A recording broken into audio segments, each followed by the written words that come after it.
بسم اللہ الرحمن الرحیم وَلَقَدْ يَسَّرْنَا الْقُرْآنَ لِلذِّكْرِ فَهَلْ مِن مُّدَّكِرٍ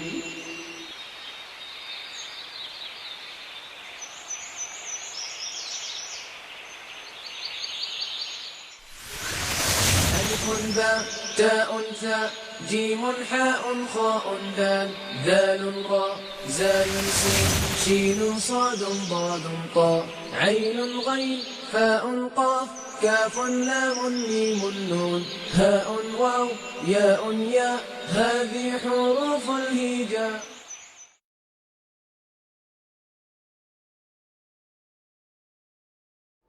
الحمد للہ رب العالمین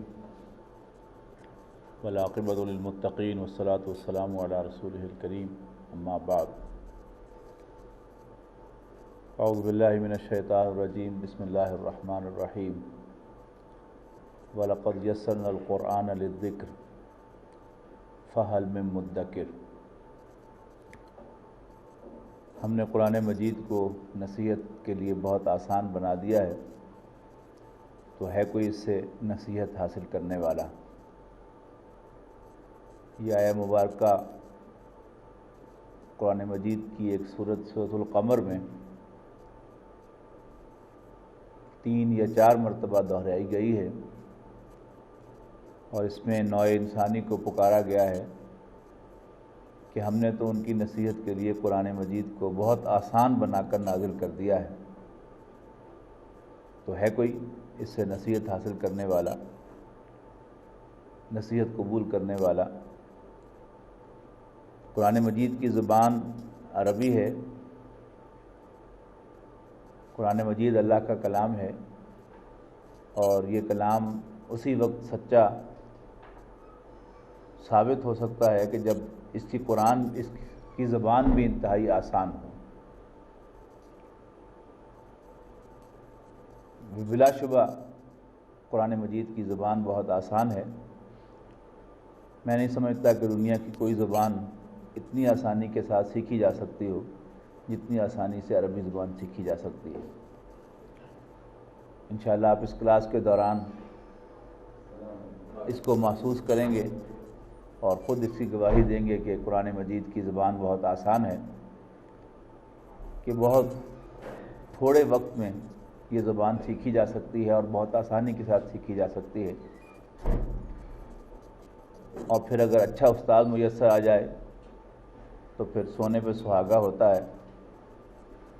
اور ہماری یہ خوش قسمتی ہے کہ عربی کے ایک اچھے استاد ہمیں اس کلاس کے لیے میسر ہیں۔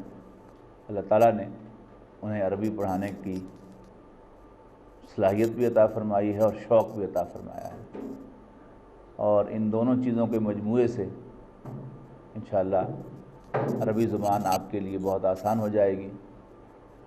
اور ہماری کوشش یہ ہوگی کہ رمضان سے پہلے عربی کے بنیادی قواعد آپ پڑھ لیں، اور اس مرتبہ جب آپ تراویح کی نماز میں قرآن مجید سننے کے لیے کھڑے ہوں تو پہلے کی طرح آپ بلینک کھڑے نہ ہوں، بلکہ پوری طرح قرآن مجید کی تلاوت کو انجوائے کریں اور محسوس کریں کہ آپ کا رب آپ سے کیا کہہ رہا ہے۔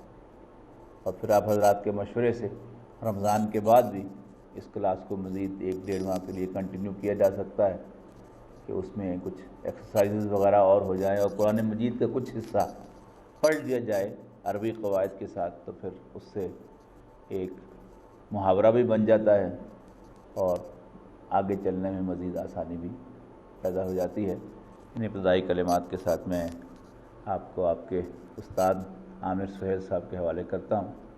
انشاءاللہ دوبارہ مجھے شاید ضرورت نہیں پڑے گی، وہ اس طرح آپ کو انوالو کریں گے، آج ہی آپ کو اس کا تجربہ ہو جائے گا کہ یہ کلاس آپ کو دلچسپی محسوس ہوگی، اور آج کا وقت پورا ہوتے ہوئے آپ کو پتہ بھی نہیں چلے گا کہ آج کی کلاس کا وقت ختم ہو جائے گا۔